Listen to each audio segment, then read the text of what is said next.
नमस्कार दोस्तों, मैं प्रमोद शर्मा आज आपको कराने जा रहा हूँ आर्टिकल और स्पीच दोनों के बारे में। मैं लगभग इसमें बता दूंगा, जो आपके काम की चीज़ें हैं वो आपको बताई जाएगी इस वीडियो में। तो लगभग आर्टिकल और स्पीच जो है, लिखने का ढंग दोनों का थोड़ा सा ही अलग है, बाकी जो चीज़ें बहुत सारी कॉमन चीज़ें दोनों में सेम है। तो आज हम बात करेंगे कौन कौन सी चीज़ें जो हैं वो सेम है। तो देखते हैं यहाँ से। पहले तो जानते हैं कि जो आर्टिकल है ये होता क्या है। आर्टिकल एक निबंध की तरह ही होता है, बस इसको लिखने के बाद किसी अखबार या किसी मैगजीन में छपवाया जाता है, ठीक है, रिक्वेस्ट करके। तो लिखा है an article is a piece of writing which is included in newspaper and magazine. तो आर्टिकल क्या होता है? आर्टिकल एक लिखने का कला है जिसके अंदर हम अखबार में और मैगजीन में कुछ लिखते हैं और किसी आइडिया को, किसी के बारे में, किसी इवेंट के बारे में, किसी टॉपिक के बारे में, कोई सामाजिक समस्या है, कोई साइंस टेक्नोलॉजी की बात है, या जो करंट इवेंट में जो घटनाएं घटित हो रही हों, तो उन सब से संबंधित बातों को आर्टिकल के द्वारा लिखा जाता है, ठीक है। आगे लिखा है कि इसमें एग्ज़ाम में आर्टिकल लिखते कैसे हैं कि सीधा पहले हम एक टॉपिक का नाम लिख देते हैं जो भी क्वेश्चन में दिया होता है। जिसके बारे में टॉपिक होगा, काले धन के बारे में होगा तो काले धन का टॉपिक, साइंस एंड टेक्नोलॉजी की बात होगा तो वो टॉपिक, बाल श्रम, दहेज प्रथा, क्राइम, ठीक है, स्नैचिंग, पोल्यूशन और भी बहुत सारी तरह की जो भी समस्याएं हैं वो यहाँ पर आ जाएंगी। फिर यहाँ पे बाय लाइन लिखते हैं। बाय लाइन मतलब होता है लिखने वाले का नाम, तो लिखने वाले के बारे में जानकारी। तो यहाँ पे एग्जाम्पल के लिए लिख देते हैं, जैसे बाय रोहित, कोई भी नाम लिख सकते हैं। नहीं तो एग्ज़ाम में अगर आपको नाम मेंशन रहता है तो आप नाम मेंशन करो, नहीं तो आप इसकी जगह XYZ लिख दो। बस इतना ही होता है आर्टिकल की। बस टॉपिक लिखते हैं, फिर बाय लाइन लिखते हैं और पूरा फिर 3 पैराग्राफ में पूरा लिख दिया जाता है, ठीक है। तो 3 पैराग्राफ में क्या क्या लिख दिया जाता है अभी देखेंगे।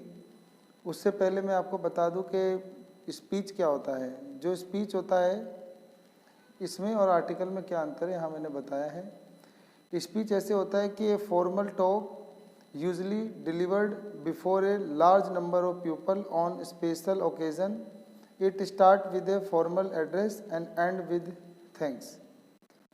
तो लिखा है कि एक फॉर्मल, जैसे हम एक फॉर्मल किसी से बात करते हैं तो वैसे ही हमें यहाँ पर भाषण देना होता है कुछ लोगों के सामने।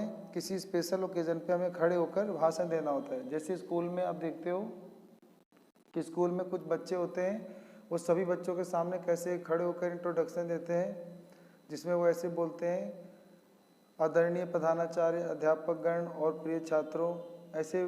फिर आगे वो अपना बात बताता है कि वो आज किस मुद्दे पे बोलने वाला है, ठीक है। तो इसको बोलते हैं स्पीच, यानी भाषण देने देना, ठीक है। तो ये शुरू की लाइनें होती हैं, ऐसे स्पीच देते हैं किसी टॉपिक के बारे में। तो ये इसमें यह अंतर होता है कि इसमें हम एड्रेस अपने बारे में नहीं बताते।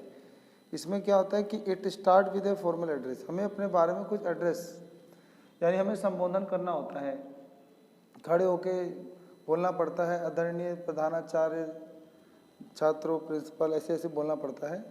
एंड विद थैंक्स, और जब ये ख़त्म होता है तो फिर हम एंड में थैंक्स लिख देते हैं, ठीक है। तो देखेंगे अगली किसी वीडियो में जिसमें हम स्पीच के बारे में और ढंग से आपको बताएंगे। तो दोनों में आपको अंतर समझ में आ गया। बाकी थोड़ा सा और देख लेते हैं कि जैसे स्पीच में आगे लिखते क्या हैं।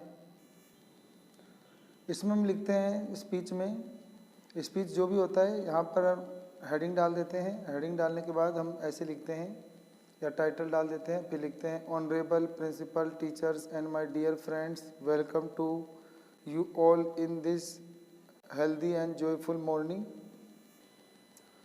तो ऊपर बीच में यहाँ टॉपिक लिख देते हैं। बाकी यहाँ पे honourable principal, teachers and my dear friends, welcome to you all in this healthy and joyful morning. तो बोला, आदरणीय प्रधानाचार्य, अध्यापक और मेरे प्रिय दोस्तों, आप सभी का इस सुखद अवसर पे सुबह खुशमिजाज सुबह और स्वस्थ दिन में आपका स्वागत है। मैं आपका स्वागत करता हूँ। फिर यहाँ पे अपना नाम लिख देते हैं, आई एम, जो भी नाम है यहाँ पे, ठीक है, आई एम राजू, सोनू, जो भी। I would like to begin my speech with special thanks to mister, यहाँ पे अपने क्लास टीचर का नाम लिखना है, my class teacher, for giving me an opportunity to express my ideas on this topic. तो यहाँ पर जो टॉपिक होगा यहाँ पे वही टॉपिक लिखना है। तो इस पूरे की हिंदी हुई कि मैं राजू हूँ या जो भी हूँ, मैं I would like to begin my speech, मैं एक स्पीच शुरू करने जा रहा हूँ। उसके लिए मैं स्पेशल धन्यवाद करता हूँ अपने क्लास टीचर मिस्टर, जो भी नाम लिख दो आप, मिस्टर मनोज शुक्ला, जो भी, कि उन्होंने मुझे चांस दिया, for giving me an opportunity to express my ideas on. तो उन्होंने मुझे मतलब तो मैं धन्यवाद करता हूं कि उन्होंने मुझे इस विचार पर, इस टॉपिक पे बोलने का अवसर दिया और मैं अपने कुछ विचार यहाँ पे प्रकट करने जा रहा हूँ। फिर आगे जो भी टॉपिक के बारे में होता है उसके बारे में जानकारियाँ कैसे कैसे लिखते हैं अभी हम आपको आगे की वीडियो में बताते हैं। इसके आगे जो भी आर्टिकल या स्पीच होता है, दोनों में हमने अंतर देखा कि जो आर्टिकल होता है वो सीधा टॉपिक का नाम लिखते हैं, फिर लिखने वाले का बाय लिख के, बाय नाम लिख के शुरू कर देते हैं आर्टिकल। आर्टिकल को शुरुआत करने का कोई पूरा फॉर्मेट नहीं है। आर्टिकल को बस ये ध्यान देना होता है कि इसे प्रेजेंट टेंस में लिखा जाए। अधिकतर प्रेजेंट टेंस में लिखा जाता है जिसमें किसी मुद्दे के बारे में वर्तमान का जिक्र किया जाता है। बाकी स्पीच भी ऐसे ही होता है, हमने देखा स्पीच में पहले एड्रेस देना पड़ता है, फिर आखिरी और अंत में जाकर आपको थैंक्स ए लॉट या थैंक यू लिखना पड़ता है। फिर हम देखेंगे इंट्रोडक्शन क्या होता है। इंट्रोडक्शन मतलब जब दोनों में से कोई भी टॉपिक लिख रहे हो तो आप पहले इंट्रोडक्शन लिखेंगे। तो इंट्रोडक्शन, उसके बाद इसमें ऐसे लिखेंगे आप कि शुरुआत से लिखना शुरू करेंगे। इसमें टॉपिक से रिलेटेड चीज़ें लिखेंगे, ध्यान खींचने वाले वाक्य लिखेंगे जो कि आपके टीचर का ध्यान जल्दी खींच सके, टॉपिक से संबंधित है। इधर उधर भटकना नहीं है, सीधा टॉपिक पे ही लिखना है। अगला आप मीनिंग लिखेंगे। मीनिंग माने इस टॉपिक के अगर कुछ और अच्छी जानकारी आप जानते हैं तो उसके अर्थ के बारे में उसकी मीनिंग के साथ लिख सकते हैं। उसके बाद आप ना, अगला टॉपिक होता है रीज़न, माने कारण बताएं। जो भी आपको टॉपिक दिया है उसके अगर कोई कारण होते हैं तो आप कारण बताएं। कारण को आराम से सोचें कि वो क्यों है, क्या है। इसमें जैसे हम कई तरह के एग्जाम्पल आपको समझाने के लिए लेते हैं। जैसे जंक फूड है तो जंक फूड लोग क्यों खाते हैं, क्या कारण है, या क्राइम होते हैं तो क्यों होते हैं, क्या कारण है, आतंकवाद होने क्या कारण है, जो भी ग्लोबल वार्मिंग होती है वो उसके क्या कारण है, पोल्यूशन होते हैं तो क्या कारण है, ट्रैफिक जाम होता है तो क्या कारण है, किसान आत्महत्या कर रहे हैं तो क्या कारण है, महंगाई हो रही है तो क्या कारण है। ऐसे बहुत सारे कारण, दहेज प्रथा वगैरह, महिलाओं की हत्या, बाल श्रम, भ्रष्टाचार, महिला अत्याचार, या जानवर जो बहुत सारे गायब हो गए हैं, और बच्चों के ऊपर आजकल बाल श्रम करवा रहे हैं, उनके ऊपर टॉपिक जो भी है उनके कारण वगैरह आप पहले बताओ। फिर उसके रिजल्ट बताओ, यानी परिणाम के, अगर हम उनसे ऐसे ऐसे काम करवाते हैं तो उनके क्या परिणाम होंगे, या इस टॉपिक से संबंधित जो भी चीज़, उनके क्या परिणाम हो सकते हैं, इनका बुरा प्रभाव क्या हो सकता है, ठीक है। फिर हम इनके प्रभाव बताएंगे, इफेक्ट ऑन द सोशल, मतलब समाज पे क्या प्रभाव पड़ेगा, या सोसाइटी पे, कंट्री पे, वर्ल्ड पे, या ह्यूमन और इन्वायरमेंट पे, या मीडिया पे इसका क्या प्रभाव पड़ेगा, ऐसे आप लिख सकते हो।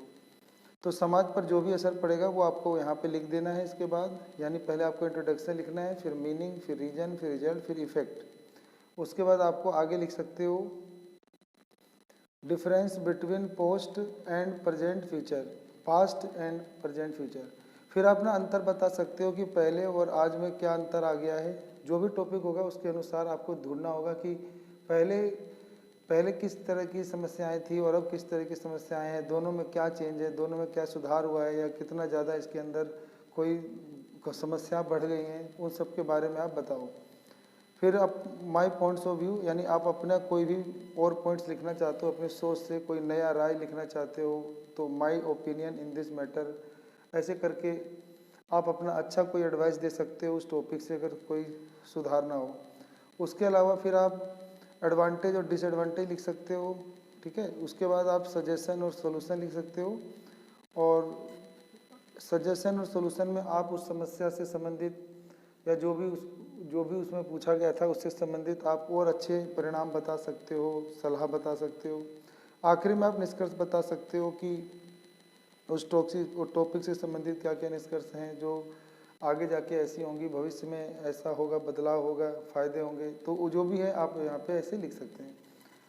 ठीक है, तो आर्टिकल जो होता है उसका पहले आपको टाइटल अच्छे से देना चाहिए ताकि वो आपका पूरा मतलब जो पढ़ने वाले का जो एग्जामिनर है उसका ध्यान आकर्षित कर सके।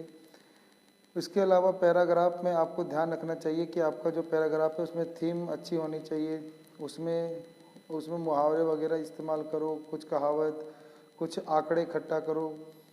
पैराग्राफ को कोशिश करो कि 4 भागों में बांटें, उसमें आप कारण, परिणाम, अंतर, पहले की तुलना में आपका अंतर, अपने विचार, कंक्लूज़न, ये सब चीज़ें आप उसमें लिखो। और सजेशन देना बिल्कुल नहीं भूलो, अपने पर्सनल सजेशन भी दो और बहुत सोच समझ के मीडिया और गवर्नमेंट की नज़र से भी आप उसका सोल्यूशन बताओ। ऐसे करके आप जो होता है अपना पैराग्राफ बहुत अच्छे से लिख सकते हो। ग्रामर का बहुत ध्यान रखो और ज़्यादातर प्रेजेंट टेंसों का ही इस्तेमाल करो। ठीक है, इसमें पास्ट टेंस का बहुत ही कम इस्तेमाल होता है। बाकी मैं यहाँ पे आपको एक और तरीका बताता हूँ कि आर्टिकल राइटिंग का फॉर्मेट कैसा होता है कि पहले टॉपिक का नाम लिखते हैं, बाय XYZ, जो भी लिख रहा है उसका नाम, अगर पर्सन में दिया है तो वो, नहीं तो XYZ। फिर पैराग्राफ को 4 भागों में बांटो, 1, 2, 3 और यहाँ 4। तो हमने इसे 4 पैराग्राफ में बांट देना है। पहले में आपको वही इंट्रोडक्शन लिखना होता है अबाउट द टॉपिक से संबंधित जो भी चीज़ें आप जानते हो उसका परिचय दीजिए। उसके बाद दूसरे में merits and demerits of the topic and causes and effect of topic. आप मेरिट माने उसके गुण, डिमेरिट्स माने होते हैं अवगुण, और समस्या के कारण, परिणाम, प्रभाव, ये सब आप बताओ। अगले में आप बता सकते हो कि व्हाट गवर्नमेंट और media and public should do to improve the issue of this given topic, कि हमारी सरकार, मीडिया के लोग, पब्लिक ये क्या कर सकते हैं इस टॉपिक में सुधार करने के लिए। फिर आखिरी में आप बता दो conclusion of the whole article, पूरे आर्टिकल पे जो भी आपका कंक्लूजन या परिणाम है, क्या कंक्लूजन निकलता है इस आर्टिकल का, वो भी आप इसमें बता सकते हो। तो आज के लिए इतना ही। अगली वीडियो में आपको एक एग्जाम्पल के सहित इसमें और आगे अच्छे से क्लियर करेंगे।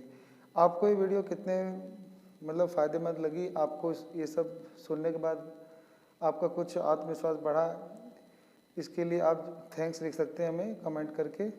आप सबका अपना कीमती समय देने के लिए बहुत बहुत धन्यवाद।